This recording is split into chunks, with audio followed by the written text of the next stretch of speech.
have some US Canada coverage, Carney versus Trump. Last night, so we know, I believe it was last week, Trump started the process to designate Antifa as a terrorist organization.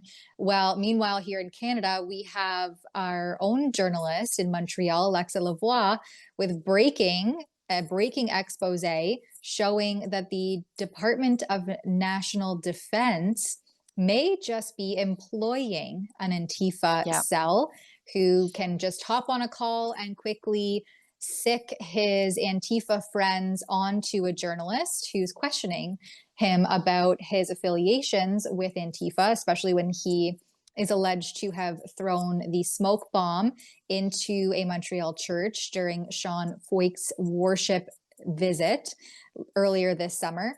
And we can look no further to our southern neighbors who have recognized the disturbing conduct and violent conduct of Antifa, so much so that it's now been designated a terrorist organization. Have a listen to Trump's words. Antifa? A foreign terror organization. Well, has that been done? Pretty close, right? Would you like to see it done? Yes, Mr. President. You think it would help? They have foreign I'd be links glad all to do across it. I Western think it's Europe. the kind of thing I'd like to do. If you'd like, does Middle everybody East. agree? If you agree, I agree. Let's get it done, okay? Let's get it done. Marco, we'll take care of it. Mr. President. That's international, you mean? Yes. International. Mr. President. Sounds good to me. Foreign terror organization. Steve, are you okay with it? Yes, it's true. There are extensive foreign ties, and I think that would be a very valid step to take. Good, I think so too. Yes. Good, I think it's a good point. Thank you. So this actually goes above and beyond just the designation of them being designated a terrorist organization in the United States. They're now being designated as a foreign terror organization with international ties and connections. And you can look no further to your northern neighbors to see that that is in fact a reality. So Sheila, what do you think this means for Canada and this breaking expose that Alexa has uncovered? This is a big problem for the Carney administration. That's for darn sure. This is Trump willing to treat Antifa the same way you would treat ISIS, Al Qaeda, Boko Haram, the way they rightfully should be treated. But if I were a member of the NDP who are making excuses for Antifa or whipping up Antifa mobs to come attack peaceful protesters who simply say maybe immigration is too high, Charlie Angus, I think you should be worried about your ability to travel to the United States, and rightfully so. Anybody who has been going around saying, Antifa, that's simply anti-fascist, who's a prominent Canadian, you should probably be worried about the next time you cross the American border, because you might just rightfully be turned away the same way an ISIS or an Al Qaeda supporter should be turned away from the United States. Maybe they'll get their behavior in check around here, but I severely doubt it. Yeah, Antifa claims to be anti-fascist and then conducts themselves exactly like fascists.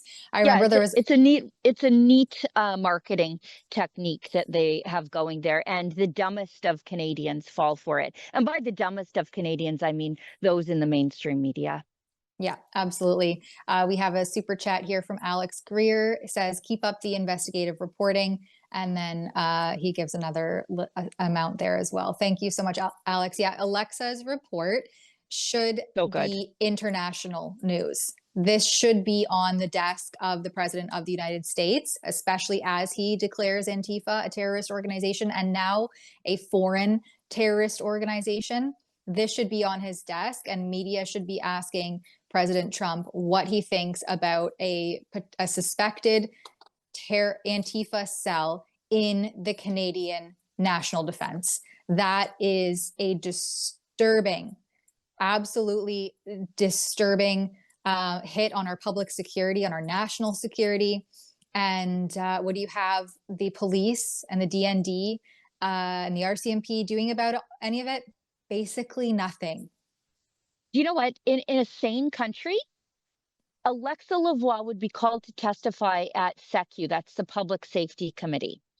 And the Conservatives should be calling her to testify at SECU about her investigation and the public safety minister, Gary Anandasangari, with ties to terrorists of his own, he should be called after her testimony to have to answer for what her journalism has uncovered in within the Department of National Defense. And our National Defense Minister should also be called to testify.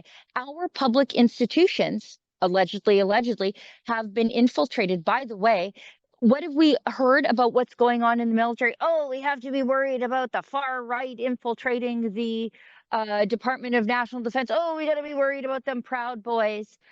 You've got an Antifa cell in the DND, and everybody has just got, again, their heads in the sand about this issue. They're hoping it can go away. And I think the onus is on the Conservatives to raise this issue in the House of Commons, to raise this issue at committee. Otherwise, it's going to go away because the Liberals want it to. It's not going to get raised in the mainstream media. So they've got to do their job, and they've got to start bringing this up in the places that the Conservative MPs can. Yeah, and as you see in that visual that we were showing there, Gabriel Lepage, I believe is how his last name is pronounced. LinkedIn profile, the shoes he was wearing while he threw that smoke bomb. Ugly New Balances, yeah. The same ones that he was wearing on the street when Alexa approached him, leaving his job at a military base. And it's outrageous that this continues to fester in the Canadian security space without question.